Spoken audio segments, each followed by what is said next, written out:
అమ్మాయిలకు ఫ్రీడమ్ ఇవ్వద్దని అందరు చెప్తూనే ఉన్నారు. నేనే ఫ్రీడమ్ ఇచ్చి తప్పు చేశానే. నాది తప్పంతా నాది, నా తల నేను కొట్టుకోవాలి. అయినా అందరికి రాసిపెట్టి ఉండదు అంటారు కదా, అంతేనేమో. మొన్న పద్మక్క చూడు ఎంత బాగా తలంచుకొని తాళి కట్టించుకుందో. నువ్వు మా మాట వినుంటే అంతకంటే గ్రాండ్ గా పెళ్లి చేసేవాళ్ళం.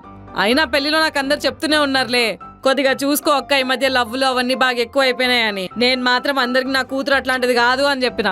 ఇప్పుడు వాళ్ళందరి ముందు నేను తలెట్లా ఎత్తుకునేది? ఇన్ని రోజులు మేము సంపాదించుకున్న పరువు అంతా తీసుకెళ్లి గంగలో కలిపేసావు కదే. ఒక్కసారైనా మా గురించి ఆలోచన రాలేదా? ఛీ, సెల్ఫిష్ దానా. బయటికి వెళ్దామా? ఇంట్లో మరి నాకు చాలా ఇరిటేటింగ్ గా ఉంది. జాను, ఒక నిమిషం ఉండు. ఏంది ఇంతసేపు ఫోన్లలో పద్ధతి అది? వసు మమ్మీ. ఏమో మాకేం తెలుసు, ఈ మధ్య కదా నీ గురించి కొత్త కొత్త విషయాలు తెలుసుకుంటున్నాము.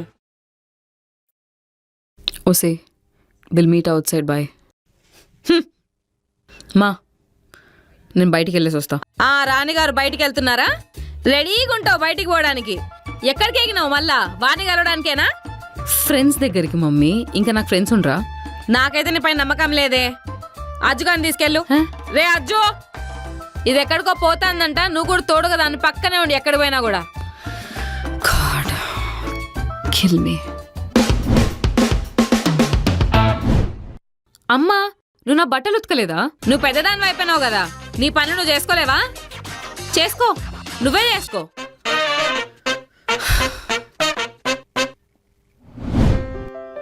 ఇది బానే ఉందా ఆఫీస్కి? నైట్ దీంట్లోనే పడుకున్నా, క్రీజెస్ కనిపిస్తున్నాయా? నీకు తెలుసు కదా, నీ డెసిషన్ నువ్వు తీసుకుంటున్నావు కదా ఈ మధ్య. 25 years వచ్చినాయి, ఇండిపెండెంట్ కదా నువ్వు. నీకు తెలీదా అది బాగుందో లేదో? అబ్బాయిని ఎత్తుక్కున్నావు నువ్వు, నీకు ఇది కూడా తెలుసుండాలా? మా ఎందుకు మా ఇట్లా బిహేవ్ చేస్తున్నావు? మనందరం కొద్దిగా మెచ్యూర్డ్ గా ఆలోచించలేమా? అవునే, మేమే మెచ్యూర్డా చెప్పు. ఒకసారి నువ్వు, నేను, డాడీ అందరం కూర్చొని మాట్లాడదాం. నువ్వు ఒకసారి డాడీతో మాట్లాడైతే చూడు. దేని గురించి? జోన్స్ గురించి. నాకు తెలీదు నువ్వు దేని గురించి మాట్లాడుతున్నావు. జో గురించి. ఎవడు వాడు? బాబోయ్, యాక్టర్. మా గ్రీఫ్ అయిపోయి, డౌట్ అయిపోయి, ఇగ్నోరెన్స్ కూడా అయిపోయింది మా. ఇప్పుడైనా కొద్దిగా మాట్లాడదామా? అసలే టైం అయిపోతుంది. ఏం మాట్లాడాలి? అయినా మీది కూడా లవ్ మ్యారేజే కదా mummy. Why you making such a big fuss? అప్పట్లో లవ్ వేరు, ఇప్పట్లో లవ్ వేరు. ఆ రెండు కంపేర్ చేయదు నువ్వు అసలు. మా ఏ కాలంలో అయినా లవ్వే. మీకొక లెక్క, మాకొక లెక్క. మా ఒకసారి నువ్వు జోన్స్ గురించి తెలుసుకోమా. తెలుసుకున్న తర్వాత డిసైడ్ చేసుకో.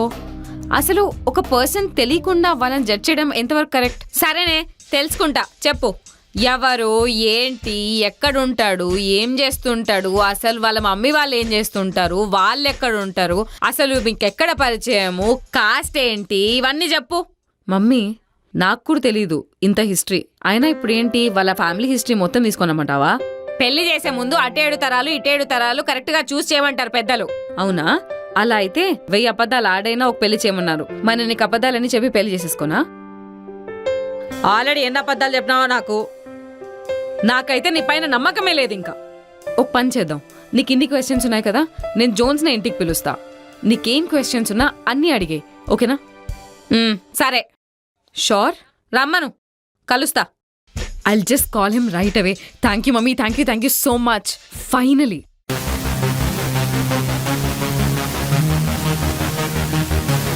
కలిసి నువ్వు చెప్తే ఓకే అది నీకు.